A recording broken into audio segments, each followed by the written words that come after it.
Saudara Kapolri Jenderal Listio Sigit Prabowo menegaskan tidak akan memproses surat pengunduran diri Verdi Sambo. Kapolri menyebut kasus yang menjerat mantan Kadif Propam itu harus diselesaikan sesuai dengan aturan yang ada.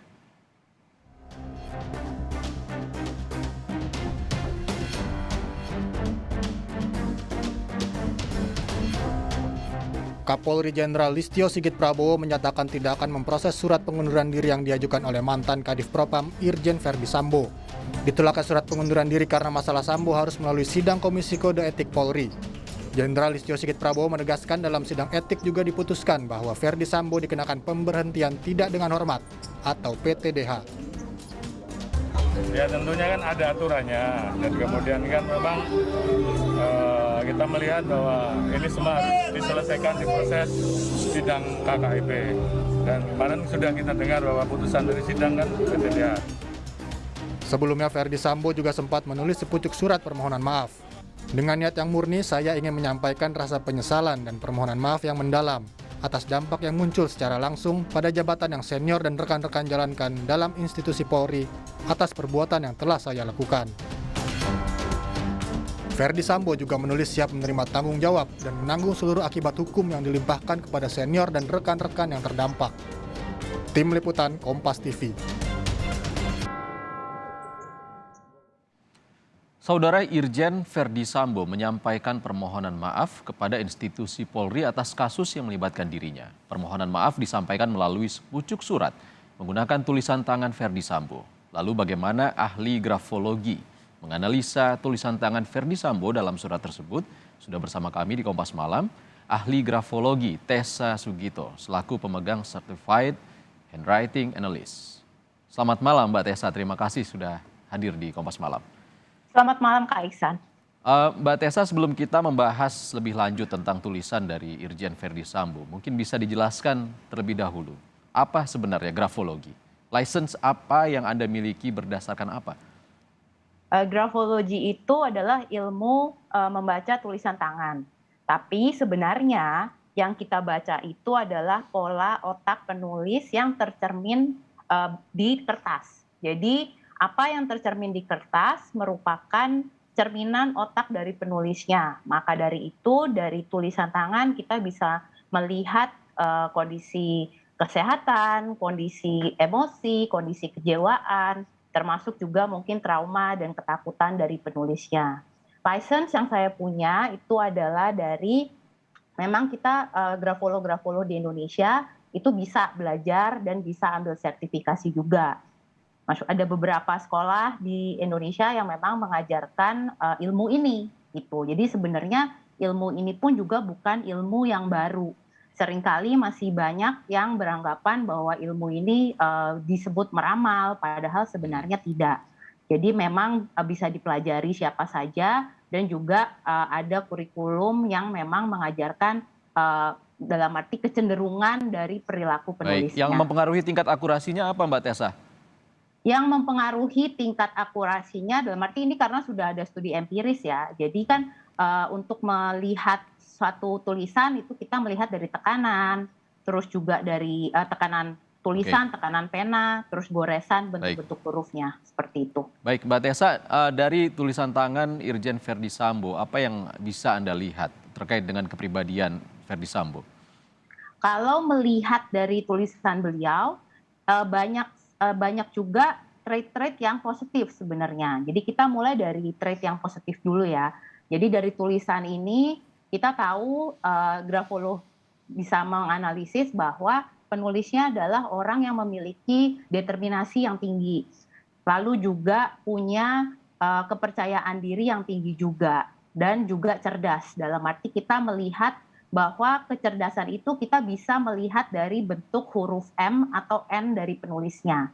Nah, kita lihat bahwa tulisan beliau ini huruf M ataupun huruf N-nya itu bisa dibilang tajam-tajam gitu ya. Itu bisa kita sebut sebagai comprehensive thinker, atau kita artikan juga bahwa penulisnya ini bisa melihat secara general, secara dalam arti gambaran besar, terus juga cepat mengambil keputusan. Terus juga dalam arti memang dia orang yang taktis, analitis juga. Terus kita juga cek bisa ada juga sisi diplomasi, bahwa ini tipe-tipe penulis yang bisa membicarakan mungkin hal-hal yang bagi orang kontroversial, tapi dia bisa membicarakan itu tanpa menyinggung lawan bicaranya. Nah, dari situ kan tentunya hal-hal yang produktif, yang istilahnya juga bisa kita bisa cek bahwa secara kinerja pun juga amat sangat positif gitu. Mbak Tessa, sebelum tersandung kasus ini, Ferdy Sambo kan dikenal sebagai seorang polisi yang memiliki prestasi yang baik. Apakah pola Betul. pikir yang cerdas juga bisa terlihat dalam guratan tulisannya? Betul, karena justru karena beliau ini terlihat memang memiliki pola pikir yang cerdas, yang tajam. Jadi memang tidak heran kalau sebelum kasus ini beliau memiliki karir yang bisa dibilang cemerlang ya.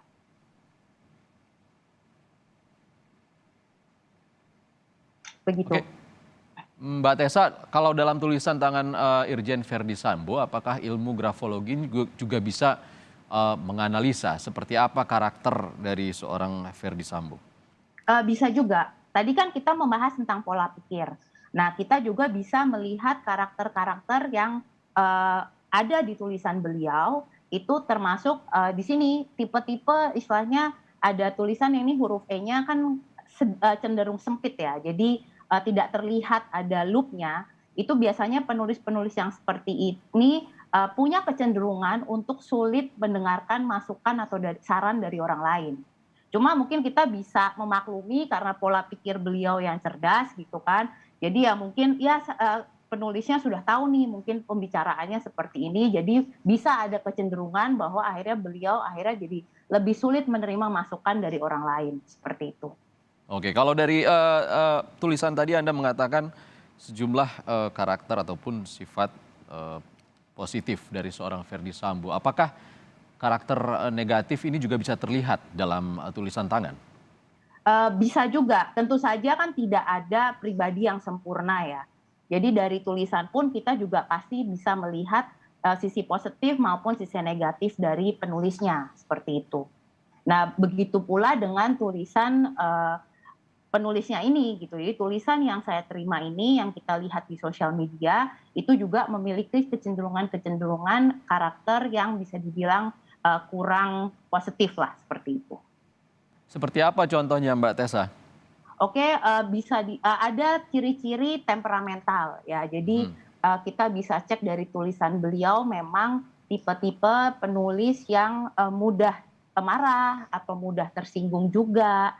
Terus juga memang dari tulisan beliau ini ada ciri-ciri sensitif gitu. Jadi karena sensitif terhadap kritik, sensitif terhadap saran, termasuk juga ditambah juga dengan narrow mindedness ini ya, yang tadi yang saya bilang bahwa ada kecenderungan sulit menerima saran dari orang lain. Mbak Tessa, maaf, dari guratan yang mana Anda bisa menganalisis bahwa seorang Ferdy Sambo adalah orang yang mudah marah? Oke, kalau untuk kita bahas yang sensitif dulu ya. Kalau untuk sensitif ini kita bisa cek biasanya ada di huruf D atau huruf T dari penulisnya. Biasanya huruf D-nya itu memang besar-besar tangkainya. Jadi bentuknya seperti balon ya, ada loop-nya. Nah, loop-nya itu semakin besar loop-nya, biasanya penulisnya akan semakin mudah tersinggung. Nah, ini kan kita bisa cek dari tulisan beliau, memang huruf D di tulisan beliau itu memang besar-besar.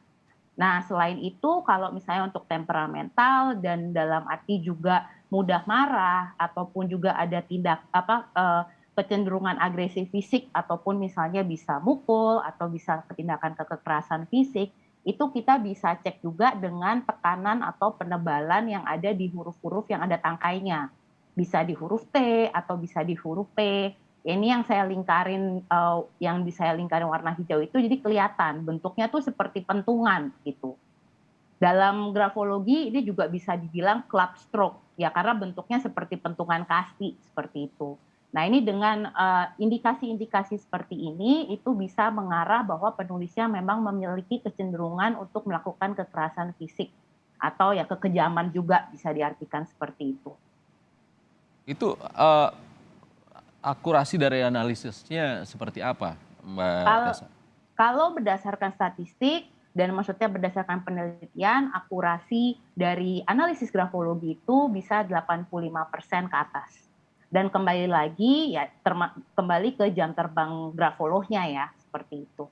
Cuma berdasarkan penelitian dan statistik itu 85%.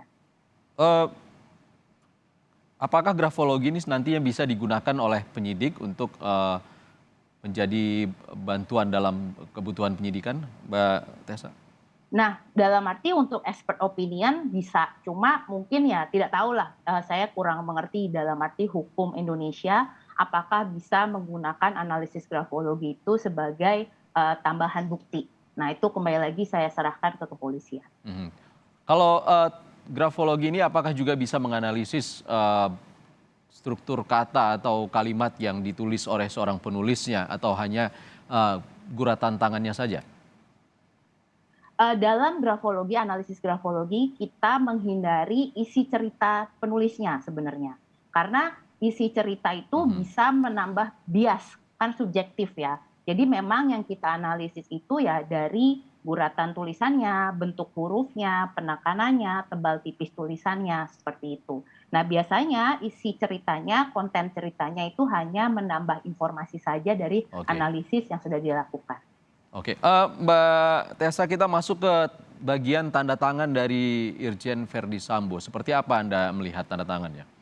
Nah, kalau berdasarkan kembali lagi grafologi itu selain menganalisis bentuk, kita juga dalam arti banyak simbol-simbol ya.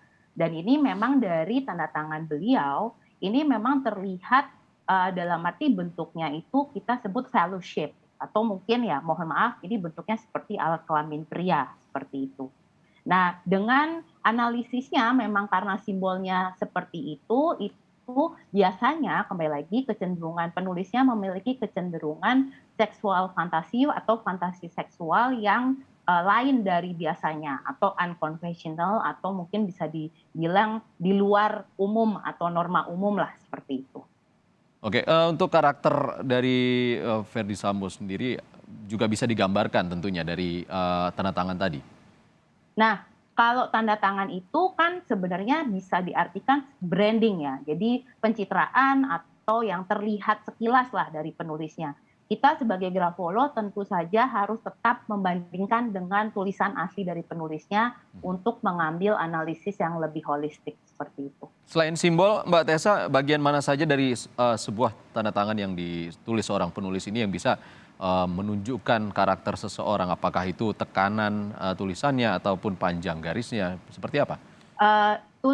Tanda tangan dari beliau ini memiliki underline atau garis bawah. Nah, dalam grafologi garis bawah itu memiliki arti yang bagus sebenarnya. Jadi biasanya penulis-penulis seperti ini memang memiliki jiwa leadership atau jiwa kepemimpinan yang baik. Terus juga self-reliant atau ya mandiri. Mandiri bisa mengambil keputusan dengan cepat. Yang juga kalau kita bandingkan dengan tadi analisis tulisannya ya sesuai. Karena beliau juga memiliki pola pikir yang cerdas. Seperti itu. Oke, kalau terkait tulisan kembali lagi, Mbak Tessa, apa lagi yang bisa ditunjukkan dari tulisan seorang Verdi Sambo ini? Kalau dari sampel yang kita lihat juga ya, itu beliau kalau kita lihat dari margin suratnya itu ada ciri-ciri juga di mana beliau memiliki trauma atau ketakutan akan masa lalunya seperti itu. Jadi apapun yang terjadi di masa lalu beliau itu mungkin beliau mencoba menutupi atau ya lari dari apapun kejadian yang sudah lampau itu. Dilihat dari mana Mbak, apa yang bisa menunjukkan kalau seorang penulis itu mempunyai trauma? Biasanya margin kirinya itu lebar. Jadi menjauhi dari margin kiri. Ini kan kalau kita cek dari full fotonya ya yang tersebar di sosial media, itu kan memang margin kirinya itu kelihatan jauh dari batas kertas tepi kiri ya. Nah itu kelihatan memang lebar sekali. Nah kembali lagi biasanya tipe-tipe penulis seperti itu memang ada ketakutan akan masa lalunya seperti itu. Oke, lalu terkait dengan trauma itu dari tulisan ini, apakah ditunjukkan juga bagaimana seseorang penulis itu menghadapi traumanya? Bisa juga, kembali lagi kan bagaimana penulisnya mengatasi traumanya, kita cek lagi dengan istilahnya trait-trait lain. Mungkin dari sini beliau kita lihat ada temperamental, ada rasa sensitif, itu mungkin bisa juga menjadi trauma di masa lalu beliau, bisa menjadi salah satu trigger karakteristik kenapa bisa muncul rasa sensitif, kenapa bisa muncul rasa marah, terus juga dalam arti meledak-ledak seperti itu. Dari tulisan ataupun konten yang ditulis oleh Ferdy Sambo ini tidak disebutkan ataupun tidak ada permintaan maaf bagi keluarga korban, hanya permintaan maaf bagi institusi Polri. Apakah ini juga bisa dianalisis terkait dengan karakter marah yang tadi Anda sebutkan itu? Bisa, dan banyak, kalau saya lihat ya, banyak sekali juga pendapat bahwa beliau ini kok tidak mengucapkan rasa maaf terhadap korban. Itu memang kelihatan juga dari ciri-cirinya bahwa memang beliau punya pride yang tinggi. Jadi beliau memang memposisikan dirinya di atas orang lain seperti itu. Jadi bisa dimaklumi kalau akhirnya isi suratnya beliau itu tidak ada permintaan maaf terhadap korban ataupun keluarga korban. Mbak Tessa, Anda banyak menyorot terkait dengan huruf T yang terdapat dalam surat Irjen Ferdy Sambo. Apakah ini ada arti khusus? Apakah ada yang ditunjukkan terkait dengan huruf T ini? Huruf T dalam grafologi itu memang banyak sekali informasi yang kita bisa ambil dari penulisnya dari huruf T. Jadi huruf T itu kita bisa cek apakah penulisnya memiliki kepercayaan diri yang tinggi, atau dalam arti juga punya drive yang bagus untuk mencapai target-target mereka. Terus juga huruf T itu kita bisa lihat baik dari sisi positif maupun negatifnya ya. Huruf T itu kita bisa cek juga temperamental dari penulisnya, ataupun gaya bicara dari penulisnya, karena huruf T itu juga bisa menunjukkan penulisnya itu apakah orang yang sarkas ketika ngomong itu mungkin pedas gitu, yang bisa menyakiti perasaan hati orang lain. Baik, Jadi itu tadi memang huruf T banyak. sejumlah analisis dari sudut pandang ilmu grafologi, ya Mbak Tessa Sugito. Terima kasih Mbak Tessa Sugito sudah berbagi bersama kami di Kompas Malam terkait dengan tulisan tangan Irjen Ferdy Sambo. Terima kasih. Terima kasih Pak Isan.